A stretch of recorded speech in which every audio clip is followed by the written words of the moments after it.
be discussing my research project, Why Do People Create Graffiti? Examining the social and psychological effects of immigrant imprisonment and quarantine on Ellis Island. I used a multidisciplinary method for conducting my research, including archaeology, cultural anthropology, and sociology frameworks. I examined graffiti as history and historical record, how forced confinement and the psychological and social impacts of the Ellis Island process contributed to the desire to create graffiti, and how graffiti is a method of communication and cultural preservation, as well as an illustration of shared experiences. Between 1892 and 1954, Ellis Island processed over 12 million immigrants. A significant portion of immigrants between the 1890s and 1920s were Greek and Italian. First and second class passengers were screened on board before arrival, while lower class citizens were subject to further screening. That screening process included registration, medical and legal examinations, and mental ability tests. If declared undesirable due to illness, disability, criminality, for political reasons, or having a lack of money, you were either quarantined or detained until a hearing could be scheduled.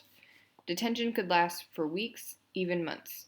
Dorms were often overcrowded and unsafe, medical care was poor, and the hearing process was often difficult to understand for those who couldn't speak English. Most Greek immigrants were young, single men who were uneducated, illiterate, unskilled workers. Most were farmers suffering from poverty due to Greek economic disruptions and population booms. Greek immigrants entering the United States were often discriminated against at first, like other immigrant groups, but Greeks assimilated to American culture much easier due to similarities between American and Hellenic ideas such as democracy, hard work, and independence. A significant amount of graffiti by immigrants has been found on Ellis Island, most of which were found in mess halls and dorms, highlighted here with a red circle. I examined 2 panels from the second floor dormitory, where most graffiti was linked to Italian and Greek immigrants.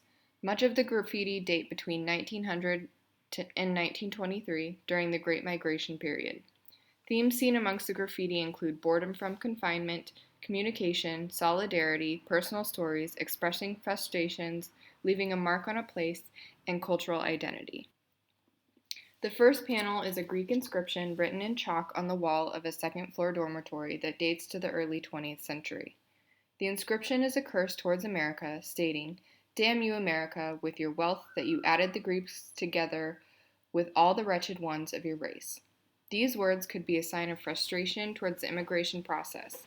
However, as the Greek language rhymes, it is suggested that the lines are actually lyrics to a folk song.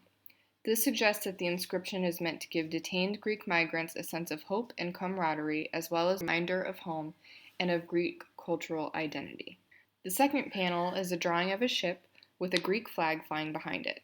It's carved like a petroglyph into the plaster wall of the second-floor dormitory, and it was found near other depictions of ships flying Greek and Italian flags.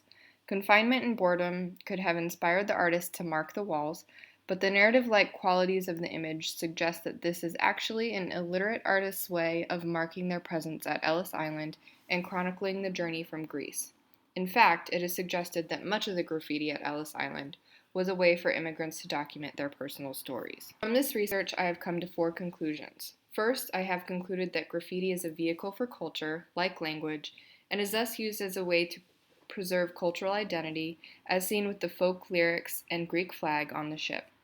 Second, I have concluded that graffiti can be a first-person account of history, exemplified at Ellis Island. Third, confinement, producing boredom, and poor treatment, producing psychological effects, contribute to why people create graffiti at Ellis Island.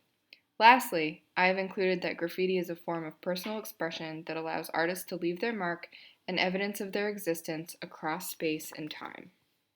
I would like to conclude with an excerpt from a poem written about the graffiti on Ellis Island by Christopher Buckley. Buckley states that graffiti is a form of damage to be removed, but here it is preserved as witness and partial remedy, as solemn and bitter blessing of those who came to leave their mark.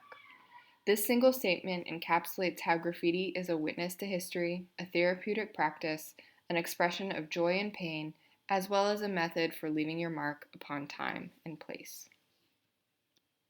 Thank you.